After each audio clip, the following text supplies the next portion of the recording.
Boa tarde! Está começando mais uma edição do programa 20 Minutos. O tema dessa sexta-feira: por que a cultura brasileira virou um enlatado?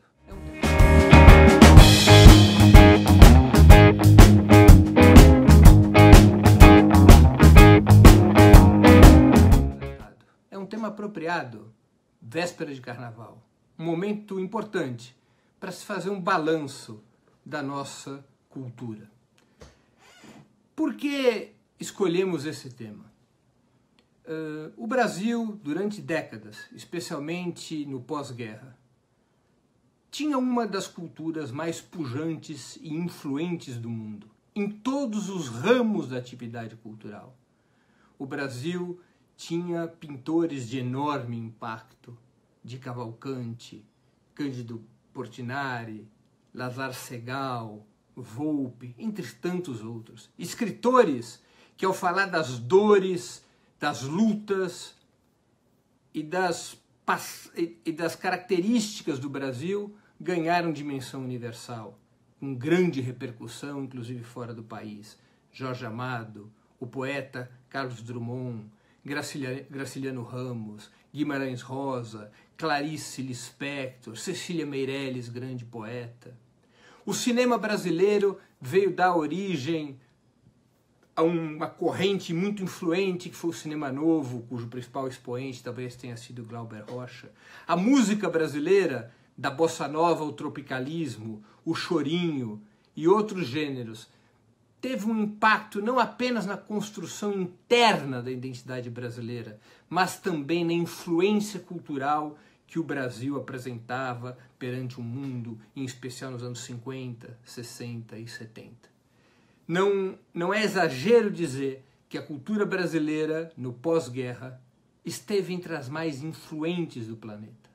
E para além de sua influência internacional, foi uma ferramenta fundamental no processo de construção da identidade brasileira. A cultura brasileira faz dois grandes movimentos no pós-guerra, que dá a ela essa qualidade de instrumento de identidade. O primeiro, que foi a progressiva libertação em relação às influências e ditames dos países capitalistas centrais. O Brasil era uma colônia, um longo período de colonialismo, inclusive convivendo com a corte portuguesa.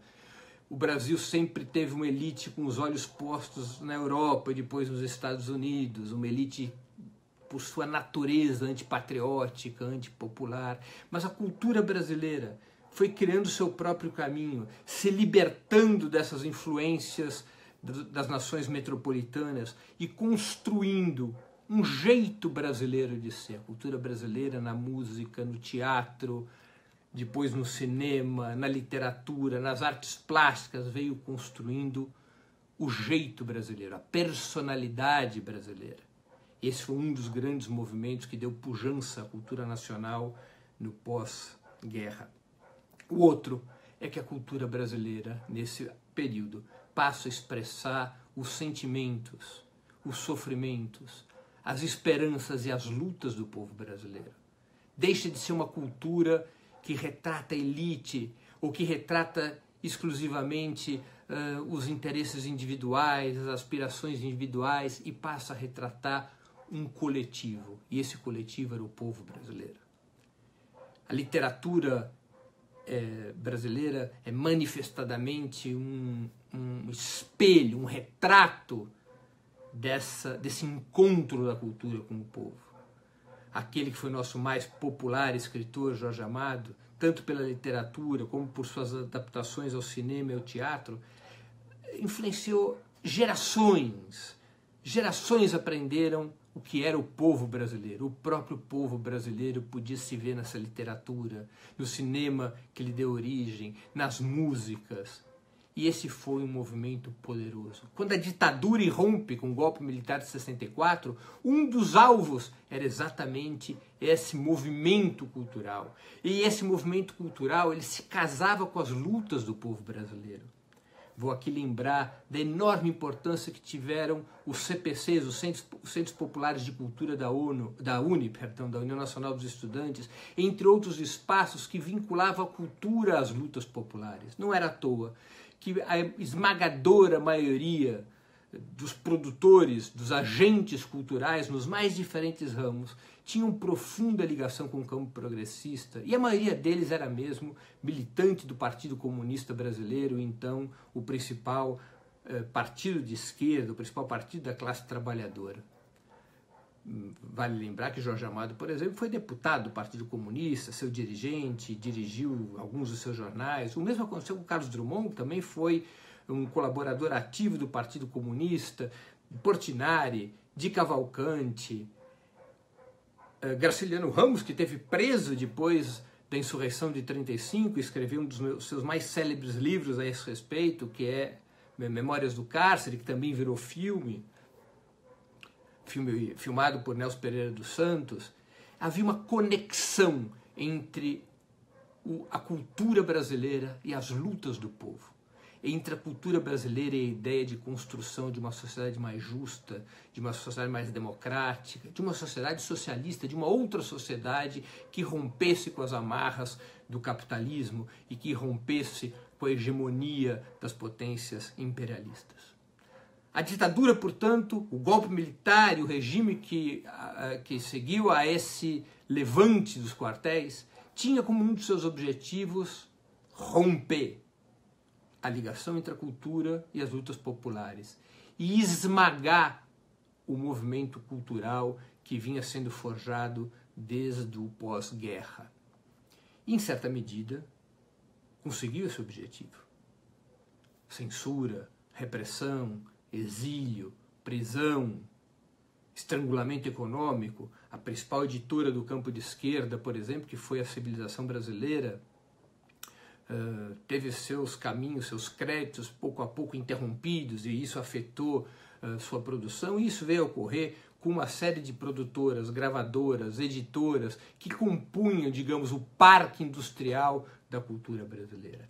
Mesmo assim, mesmo sob severa repressão, em particular depois de 1968, a cultura brasileira resistiu. Não só resistiu, como ganhou musculatura. O tropicalismo, por exemplo, grande corrente musical, cujos principais expoentes são Gilberto Gil, Caetano Veloso, que ainda hoje nos apresentam obras fantásticas, também, claro, Gal Costa, Maria Bethânia. O tropicalismo é posterior à ditadura, é parte da resistência ao conservadorismo e ao golpe militar, que acabaria inclusive por levar Gil e Caetano ao exílio. A cultura brasileira resistia, o cinema novo resistia. O Brasil tinha Chico Buarque como um grande compositor das chamadas músicas de protesto naquele período. Isso também era um símbolo importante da resistência. Mesmo que a ditadura tenha golpeado a coluna vertebral da cultura brasileira, a verdade é que ela era tão forte, tão arraigada, tão influente internacionalmente, que essa cultura resiste, sobrevive ao período ditatorial. Quando acaba o regime militar, em 1985, e aprovada a Constituição de 1988, a grande expectativa é que o Brasil, como outros países, fosse viver uma revolução cultural. Isso havia ocorrido com o fim da ditadura em Portugal, com a morte de Francisco Franco na Espanha e sua substituição por um governo eleito democraticamente. Isso havia acontecido na Grécia com o fim da ditadura dos coronéis também no início dos anos 70. Havia, portanto, uma expectativa de que um fenômeno semelhante fosse ocorrer no Brasil, que o fim da ditadura seria acompanhado por uma enorme movida cultural, por um renascimento cultural de grande porte, que permitisse ao Brasil não apenas seguir na construção da sua identidade interrompida, como também da influência internacional da cultura brasileira. E essa foi uma das enormes frustrações da transição conservadora à democracia. Nós não assistimos essa movida. Ao contrário, os últimos 30 anos são marcados por uma perda significativa de influência da cultura brasileira, por uma decadência da cultura como instrumento de formação da identidade do povo brasileiro, foi marcado por uma perda de qualidade da nossa literatura, das nossas artes plásticas, do nosso teatro. Tivemos no passado Augusto Boal, grande repercussão mundial, por exemplo. Caiu a qualidade da nossa música. Nós vivemos de uma maneira espetacularmente forte. Outros países também passaram por isso, mas o Brasil viveu de forma espetacularmente forte aquilo que se chama da massificação da cultura. O Brasil viveu o oposto de uma revolução cultural. O Brasil viveu na prática uma contra-revolução cultural que nós devemos debater, porque é fato que hoje a cultura brasileira tem muito menos influência mundial do que no passado. Também é fato que a cultura brasileira se deslocou da construção dos grandes sonhos coletivos do povo brasileiro, dos grandes sentimentos, das dores, das lutas do povo brasileiro, para uma agenda cada vez mais individual, cada vez mais vinculada ao dia a dia comezinho real, porém limitado, de cada indivíduo. Voltou-se a uma pauta cultural que perdeu seus laços construídos nas décadas anteriores com a construção de uma identidade transformadora. E nós devemos debater o porquê dessa situação. Eu arriscaria 3 planos, 3 ângulos para explicar esse processo. Antes de mais nada, é necessário salientar que no meio dessa decadência, no meio dessa transformação da cultura brasileira em um enlatado, houve muitas exceções, há muitas exceções, especialmente a uma poderosa resistência da cultura nas periferias, da cultura negra, da cultura jovem, que tenta sobreviver, que tenta encontrar seu caminho, que tenta recuperar esses laços com o povo brasileiro. Mas a chamada massificação, o monopólio da mídia, bloqueia as possibilidades de que essas exceções se transformem em vozes universalizantes, que sejam capazes de puxar a cultura brasileira para um outro patamar, como no passado foi possível. No passado, vários desses expoentes que eu citei na literatura, na música, no cinema, nas artes plásticas, puxaram a cultura brasileira para um papel transformador.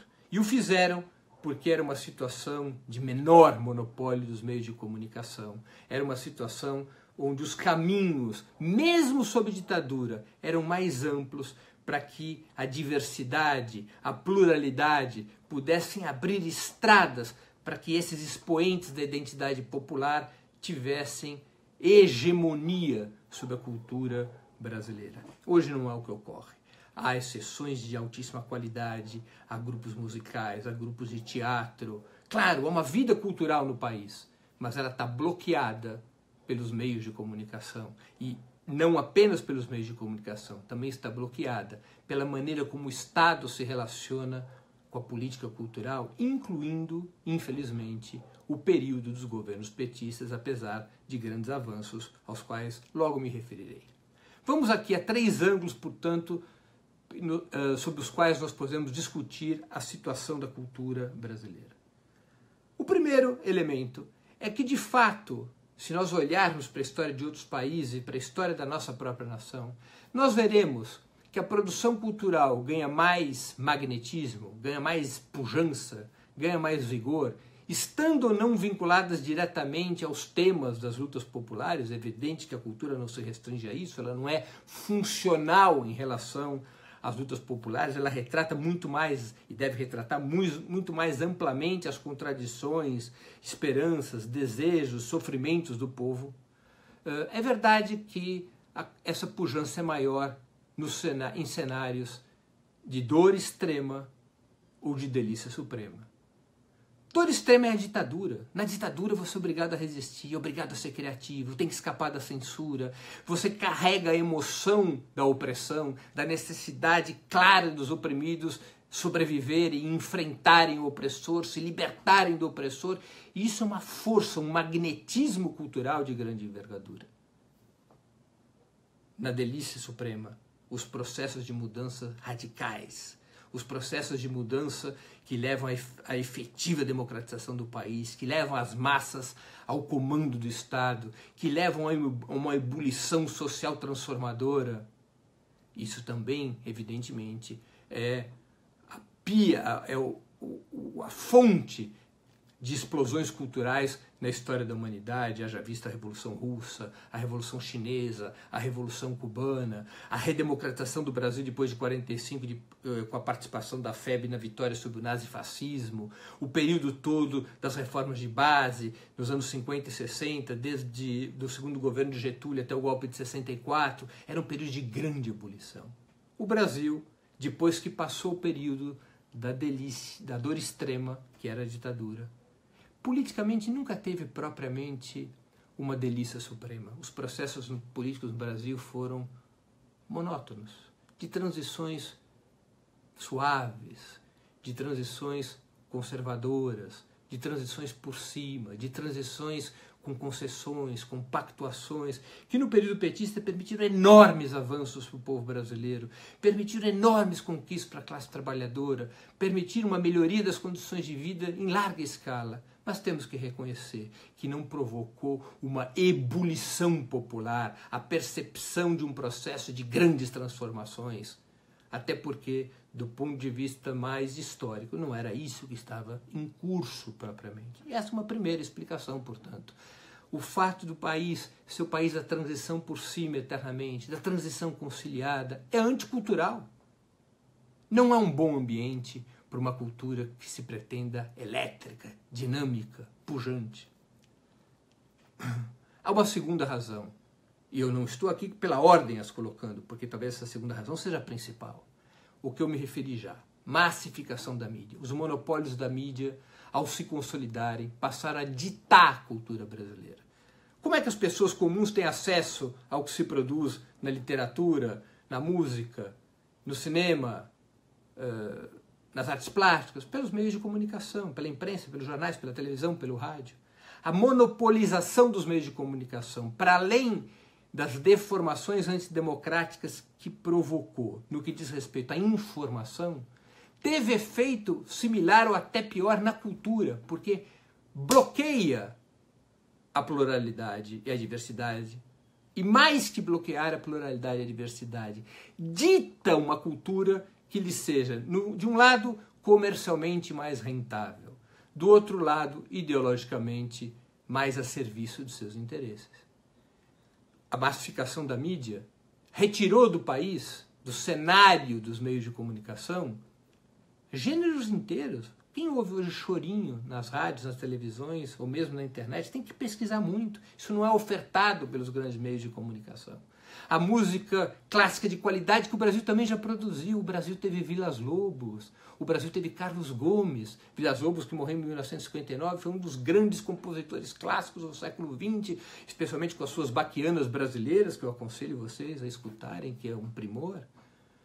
Se já não a conhecem, não conhecem essa série, conheçam as baquianas brasileiras de Vilas Lobos.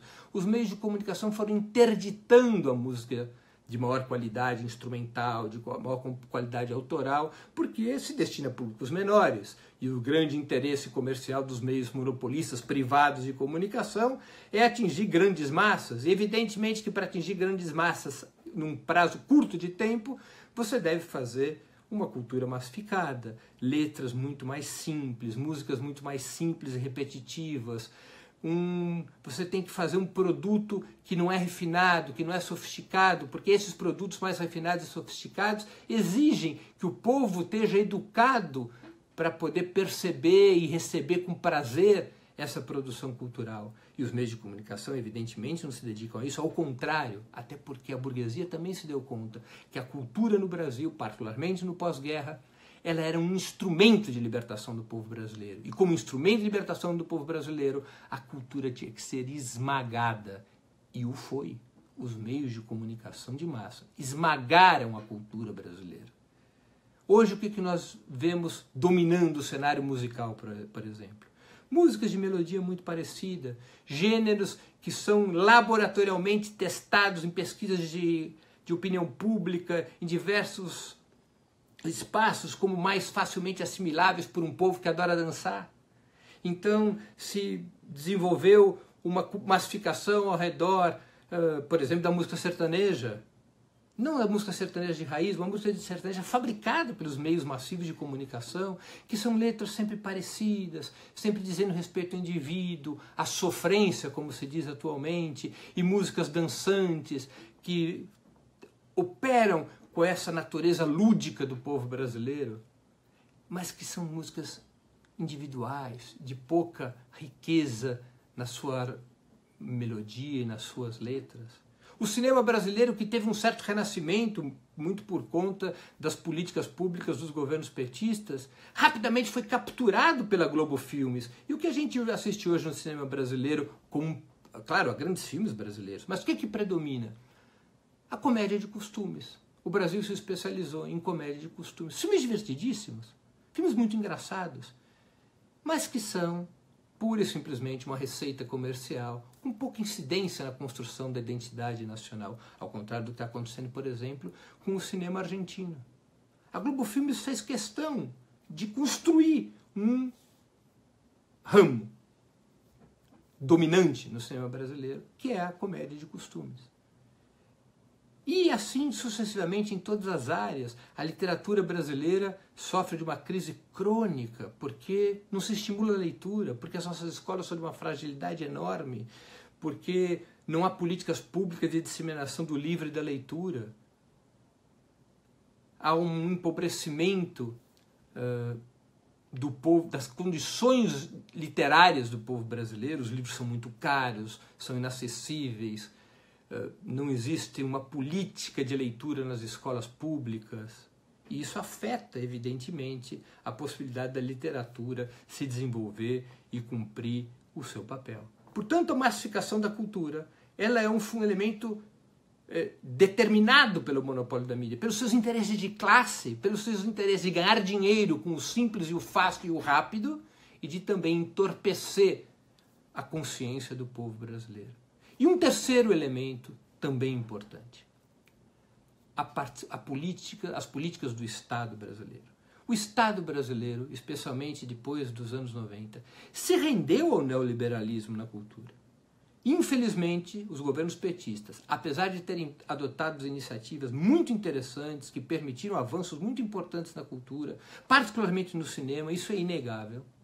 O fato é que os governos petistas não romperam com a chave fundamental da política cultural criada a partir dos anos 90, que é uma política que entrega às empresas a decisão sobre o que produzir culturalmente. O exemplo maior é a Lei Rouanet. O que é a Lei Rouanet? A Lei Rouanet concede isenções fiscais às empresas que investirem em obras culturais. Ou seja, o Estado entrega dinheiro às empresas através dessa isenção dos impostos que elas estariam obrigadas a pagar sobre os seus lucros, sejam empresas privadas, sejam empresas estatais, e as empresas decidem quem eles vão patrocinar. É evidente que as empresas, em particular as empresas privadas, porque as estatais têm um outro tipo de conexão com o Estado, com o governo, no que diz respeito à cultura. As empresas privadas, onde que elas decidem colocar seus recursos? Naquilo que tem maior público, naquilo que tem menor contradição ideológica, naquilo que tem maior alcance nos meios de comunicação monopolizados pela própria burguesia. Portanto, ao entregar nas mãos das empresas privadas a decisão sobre as obras que serão patrocinadas, o que o Estado promoveu desde os anos 90 foi o aprofundamento da massificação da cultura ao qual me referi no item 2, no segundo ângulo dessa nossa discussão. O Estado deveria controlar totalmente os recursos que são do Estado e não entregá-los à iniciativa privada, e ter uma política cultural. Porque somente o Estado, por uma política cultural, é capaz de dar vazão a gêneros musicais que não têm inicialmente grande público. Somente o Estado é capaz de desenvolver uma política educacional nas instituições de ensino de tal maneira que estimule a garotada a conhecer novas culturas, a educar seus ouvidos, seus olhos, a abrir sua cabeça para a diversidade. Somente o Estado tem condições de criar grandes movimentos culturais nas periferias, dar voz, dar vez a essa garotada que vai produzindo suas culturas, suas músicas, suas peças, seus livros. A iniciativa privada não faz isso. Não faz isso nem por interesse comercial e não faz isso porque não tem interesse ideológico. Isso é uma catástrofe, a política cultural do Estado, porque a política cultural foi, a grosso modo, privatizada através da Lei Rouanet e outros instrumentos do mesmo tipo. Essa situação é desafiadora para as forças progressistas. É desafiadora para a luta política no país. E é desafiadora para qualquer projeto popular que venha a retomar a direção do Estado. É necessário retomar o veio histórico e revolucionário da cultura brasileira do pós-guerra. E para isso é necessário um programa cultural que rompa radicalmente com as regras privatistas da cultura e que coloque o Estado a serviço do desenvolvimento de uma cultura ampla, plural, generosa e transformadora.